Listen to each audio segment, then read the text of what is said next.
సితారా అనే ఒక తెలివైన అమ్మాయి ఉంటుంది. కానీ కొంతకాలంగా ఆమె స్కూల్లో అలసిపోయినట్టు ఉంటుంది. టీచర్ అబ్జర్వ్ చేసి, సితారా నువ్వు ఈ మధ్య చాలా డల్గా ఉంటున్నావమ్మా అని అంటుంది. సితారా, అవును మేడం, నాకు కూడా అలానే అనిపిస్తుంది, అదేంటో నాకు తెలియట్లేదు అని అంటుంది. అప్పుడు వెంటనే టీచర్ వాళ్ళ మదర్కి ఫోన్ చేసి, హలో మేడం, మీరు సితారా వాళ్ళ మదరేనా అని అంటుంది.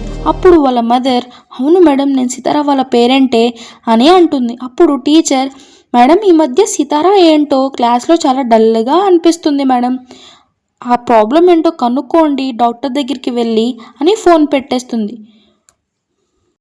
స్కూల్ నుంచి వచ్చిన సితారాని అమ్మ ఆందోళనగా, సితారా, ఈరోజు మనం డాక్టర్ దగ్గరికి వెళ్దామా అని అంటుంది. హాస్పిటల్కి వెళ్ళిన తర్వాత డాక్టర్ ట్రీట్మెంట్ చేసి, సితారా నువ్వు రోజు ఎంత నీళ్లు తాగుతున్నావు అని అంటుంది. అప్పుడు సితారా స్లోగా, రోజుకి 2 గ్లాసెస్ ఆఫ్ వాటర్ తాగుతున్నాను మేడం అని అంటుంది.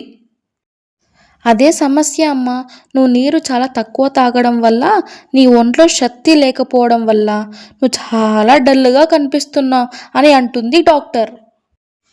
అమ్మ ఇంటికి వచ్చిన తర్వాత సితారాకి అర్థమయ్యేలా, విన్నావా సితారా, ఇక నుండి నువ్వు నీళ్లు చాలా బాగా తాగాలి అమ్మా అని ఒక మ్యాజిక్ వాటర్ బాటిల్ సితారా చేతిలో పెడుతుంది.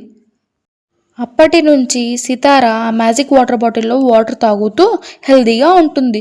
కానీ ఒకరోజు సితారా వాళ్ళ ఫ్రెండ్స్, సితారా నువ్వు చాలా యాక్టివ్గా ఉంటున్నావు ఈ మధ్య, నీ హెల్త్ సీక్రెట్ ఏంటి అంటే, మమ్మీ ఇచ్చిన మ్యాజిక్ వాటర్ బాటిల్లో నేను రోజు వాటర్ తాగుతున్నా, అందుకే నేను ఇంత హెల్తీగా అండ్ స్ట్రాంగ్గా ఉంటున్నా